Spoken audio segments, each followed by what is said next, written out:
मराठी गुजराती थांब एक मिनिट एवढे मोठे चष्मे घालून फिरते तरी दिसत नाही का तुला આટલા મોટા ચશ્મા પહેરીને આવી છો તોય દેખાતું નથી તને પોતે નાના ભાઈનું સ્વેટર પહેરીને હાલી નીકળી છે ને વળી મને સમજાવે છે બાપાની પરી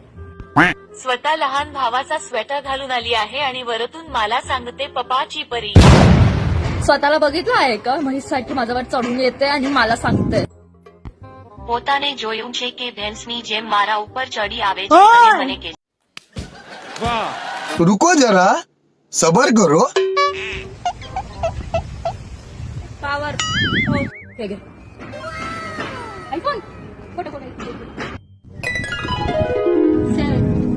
फोटो सेंड कितने तेजस्वी लोग हैं हमारे पास, कितने शानदार विचार रखते हैं।